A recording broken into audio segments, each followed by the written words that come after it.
हमारे चिकन्स को नज़ला, जुकाम, बुखार, फ्लू वगैरह में मुब्तला करके उनकी जिस्मानी सेहत की खराबी और हमारे लिए मुआशी नुकसान का बायस बन सकती है।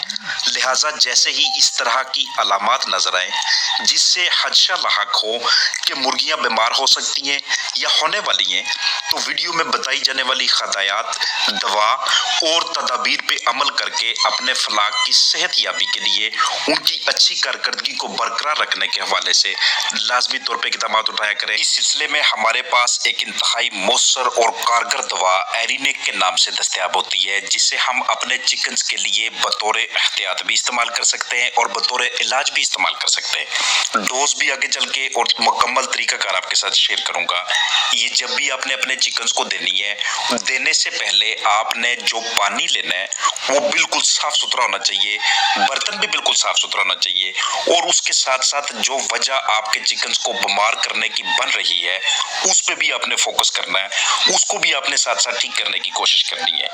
एरिनेक का इस्तेमाल अपने चिकन्स में करना, अगर आपको ये दस्तयाब नहीं होता तो इसके मतबादल पैरास्टामोल, इबुप्रोफेन, हल्दी, अदरक, लहसुन या लेमन का कावा है, वो भी घरेलू पैमाने पे अपने बीमार चिकन्स को ठीक करने के लिए बहुत अहम किरदार अदा कर रहे होते हैं। इसको आप अपने चिकन्स में इस्तेमाल करने से पहले अच्छी तरह से इसकी पैमाइश कर लेंगे।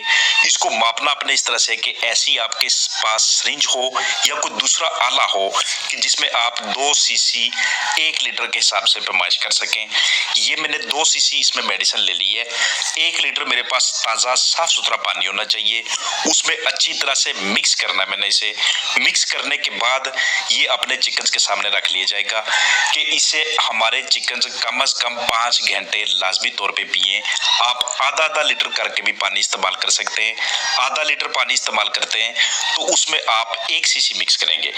चिकन्स के अंदर जैसे ही आपको इस तरह की अलामात नजर आती हैं, आप उनमें चीनी वाला पानी भी यूज कर सकते हैं, इलेक्ट्रोलाइट्स का यूज कर सकते हैं।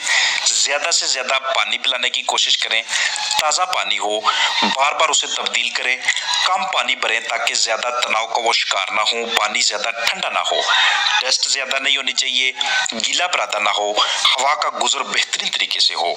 CRD यानी कि क्रोनिक रेस्पिरेटरी डिजीज, वो भी इन्हीं मसाइल के बाद बनती है जब चिकन्स के जिस्म के अंदर लंबे अरसे तक बुखार मौजूद रहता है, खांसी, नाक से पानी बहना, रतूबत बहना, स्नीजिंग करना, कम भूख लगना, कम अंडे और दूसरे सांस के अमराज।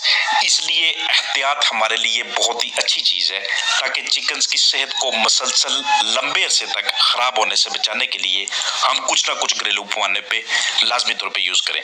अपना ख्याल रखिएगा। अस्सलाम वालेकुम।